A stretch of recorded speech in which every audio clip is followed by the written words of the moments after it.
खराबच्या ईशानेश्वर मंदिरासाठी शासनाचा निधी मंजूर झाला। राज्य शासनाने 1.5 कोटींचा निधी दिला होता।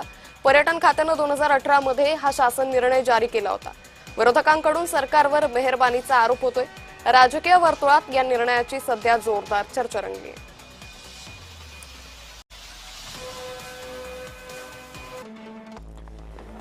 तर खराबच्या ईशानेश्वर मंदिरासाठी राज्य सरकारकडून 1.5 कोटींचा निधी देण्यात आला।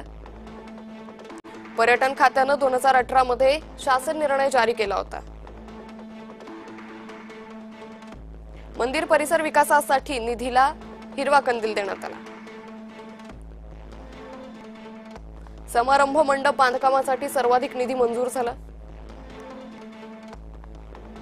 पेव्हर ब्लॉक, प्रसाधन गृह आणि चेंजिंग रूमची कामं प्रस्तावित होती। भक्त निवास बांधकामाचाही योजनेत समावेश होता। विद्युतीकरण आणि लँडस्केपिंगसाठी स्वतंत्र तरतूद करण्यात आली। सार्वजनिक बांधकाम विभागामार्फत कामं पूर्ण झाली।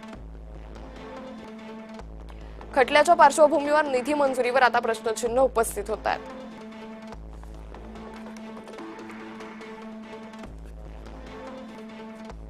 रावल यांच्या पर्यटन विभागाने ती मदत केल्याची माहितीच आहे। आता 1,87,00,000 रुपयाची आणि बांधकामासाठी दिलेत। हे सगळं पाहिल्यानंतर सरकार अर्ध सांगतं आणि अर्ध लपवतं। काही लोकांनी त्या खरात करून लुटूनही घेतलाय।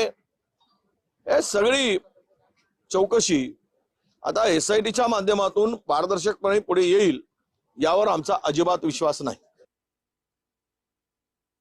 निधी कोणाच्या मागणीनुसार झाला त्याची डिमांड कोणी केली होती, परंतु मला वाटतं ज्यावेळेला पर्यटन क्षेत्र म्हणून एखादं जेव्हा देवस्थान असतं तिथल्या भाविकांच्या साठी ह्या सुविधा असतात, त्या काही कोणाच्या वैयक्तिक मालकीच्या नसतात। सरकारी जेव्हा आपण निधी खर्च करतो त्यावेळेस त्या सार्वजनिक उपयोगासाठीच्या असतात। त्याच उद्देशाने हा निधी दिलेला असावा।